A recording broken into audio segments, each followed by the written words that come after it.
बिस्मिल्लाहिर्रहमानिर्रहीम। अस्सलाम वालेकुम टू ऑल माय व्यूअर्स। उम्मीद करता हूँ आप सब खैरियत से होंगे और अल्लाह से ये दुआ है कि अल्लाह हम सब का हामी और नासिर हो।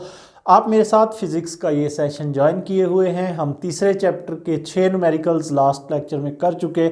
आज हम 7वां न्यूमेरिकल करने जा रहे हैं। उससे पहले अगर आपने चैनल को सब्सक्राइब नहीं किया तो काइंडली चैनल को सब्सक्राइब भी करें और अपने दोस्तों के साथ शेयर करना मत भूलिएगा ताकि वो भी इससे फ़ायदा उठा सकें।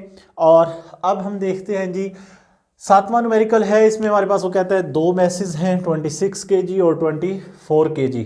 अब इसमें थोड़ा सा डिफरेंस ये है छठे न्यूमेरिकल से कि इसमें एक जो वेट है वो मैस जो है वो टेबल पे पड़ा हुआ है और दूसरा जो है वो डाउनवर्ड वर्टिकली मूव कर रहा है। अब इसमें हमारे पास जो वेट नीचे मूव कर रहा है उसे हम M1 कहते हैं, वो है 24 kg। और M2 जो हमारे पास टेबल पे पड़ा हुआ है वो हमारे पास क्या होगा 26 kg।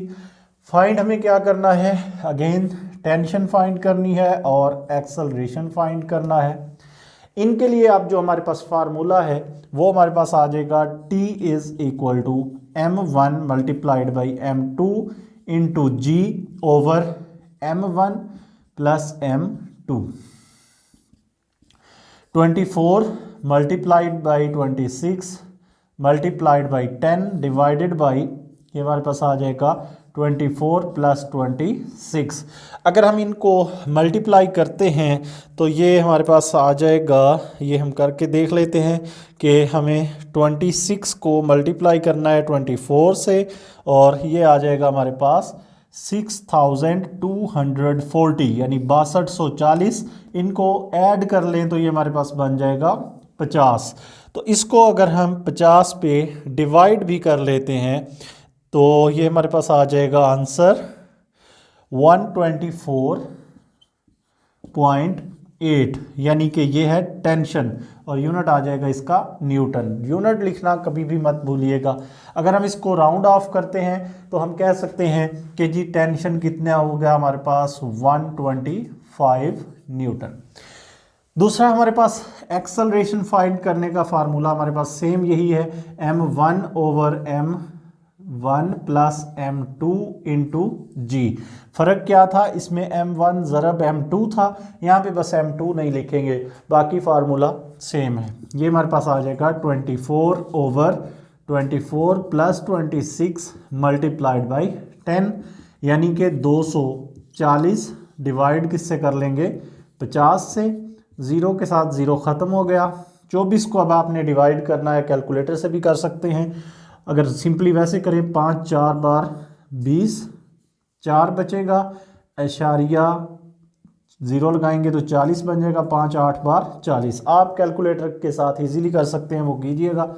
4.8 मीटर पर सेकंड स्क्वायर। ये इसका क्या आ गया हमारे पास एक्सेलरेशन। अगर कहीं पे भी कंफ्यूजन है तो काइंडली आप कमेंट्स के अंदर ज़रूर बताइएगा।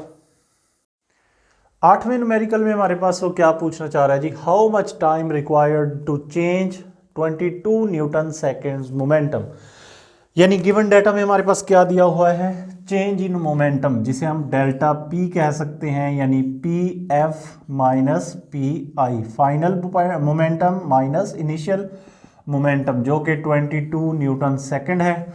उसके बाद हमें पास दी हुई है जी फोर्स दी हुई है जो कि कितनी है 20 न्यूटन्स है। और हमें फाइंड क्या करना है, टाइम फाइंड करना है। अगर आपको याद हो कि फोर्स और मोमेंटम में जो रिलेशनशिप वाला हमने टॉपिक पढ़ा है उसमें हमारे पास जो फार्मूला है वो है F is equal to P F minus P I divided by T हमें फाइंड करना है। टी इधर ले आए, F उधर चला जाएगा, तो T इज़ इक्वल टू आ जाएगा पी एफ माइनस पी आई ओवर एफ। ये हमारे पास आ जाएगा जी 22। देखें चेंज इन मोमेंटम कितना है 22 डिवाइडेड बाई 20। इसका जो आंसर आएगा वो हमारे पास आएगा 1.1 सेकेंड्स। ये हमारे पास इसका आंसर है, बिल्कुल शॉर्ट सा है लेकिन इंपॉर्टेंट भी है। 9th न्यूमेरिकल में हमारे पास वो पूछ रहा है जी, how much force of friction in block. एक 5 kg इसका मैस है और मार्बल का फ्लोर है, उसके दरमियान कितनी फ्रिक्शन होगी।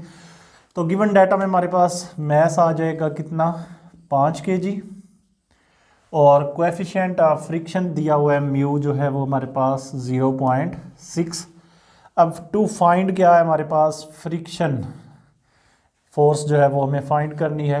ये फार्मूला आपके पास मौजूद है बुक के अंदर कि एफ एस किसके इक्वल होता है हमारे पास म्यू आर के, और आर किसके इक्वल होता है, R is equal to M G. ये वाली वैल्यू अगर हम इसकी जगह पे पुट करते हैं तो हम कह सकते हैं कि F S will be equal to, यानी फ्रिक्शन ऑफ फ्रिक्शन की फोर्स जो है वो इक्वल टू आ जाएगा म्यू इंटू एम जी।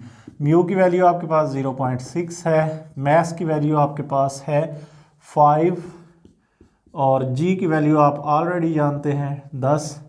इनको जब हम मल्टीप्लाई करते हैं तो ये हमारे पास आ जाता है 30 न्यूटन, यानी कि फ्रिक्शन की फोर्स 30 न्यूटन होगी। यही हमारे पास इसका आंसर है जी। लास्ट न्यूमेरिकल हमारे पास है how much centripetal force needed, यानी हमें फाइंड क्या करनी होगी, सेंट्रीपिटल फोर्स हमें फाइंड करनी है। दिया क्या कुछ है उसने, मैस हमें दिया हुआ है जी, मैस कितना दिया हुआ है, मैस इज इक्वल टू हमारे पास है 0.5 kg। इसके अलावा उसने सेंटीमीटर रेडियस में दिया हुआ है, उसमें radius R is equal to 50 centimetres. इसके हमें मीटर बनाने हैं तो क्या करेंगे, 100 पे डिवाइड करेंगे, जो कि हमारे पास आ जाएगा 0.5 मीटर। और साथ हमें v दिया हुआ है वेलोसिटी या स्पीड उसकी 3 मीटर पर सेकेंड्स। टू फाइंड में हमारे पास क्या आ जाएगी, सेंट्रीपिटल फोर्स, ये हमें मालूम करनी है। कैलकुलेशन में हमारे पास जो फार्मूला है सेंट्रीपिटल फोर्स का वो आपके लिए बिल्कुल आसान है। F C is equal to किसके होता है, M V square over R. इसमें आपने वैल्यूज़ पुट करनी है, तो F C is equal to M की जगह पे कितना आ जाएगा जी, 0.5 ज़रब v का स्क्वायर, यानी कि 3 वैल्यू है उसकी तो 3 का स्क्वायर, डिवाइडेड बाई r जो आपके पास है वो कितना आ गया 0.5। तो 0.5 से ख़त्म, 3 का स्क्वायर क्या हो गया 9। चूँकि ये फोर्स है तो फोर्स का यूनिट आप क्या लगाएंगे, न्यूटन। यहाँ पे हमारे पास चैप्टर नंबर 3 के न्यूमेरिकल्स भी ख़त्म हुए। अगर आपको किसी भी क्वेश्चन में कोई प्रॉब्लम है तो काइंडली कमेंट्स के अंदर ज़रूर अपनी राय का इजहार कीजिएगा। उम्मीद करता हूँ कि आपको बहुत अच्छे से समझ आई होगी। ये आपका अपना चैनल है, इसको दूसरों के साथ शेयर भी कीजिए और इसको खुद भी सब्सक्राइब करें, और इसमें इम्प्रूवमेंट्स के लिए जो कुछ भी आप सजेशन देंगे वो मेरे लिए बहुत कीमती होंगी। इंशाअल्लाह मिलते हैं नेक्स्ट लेक्चर में, तब तक के लिए अल्लाह हाफिज़।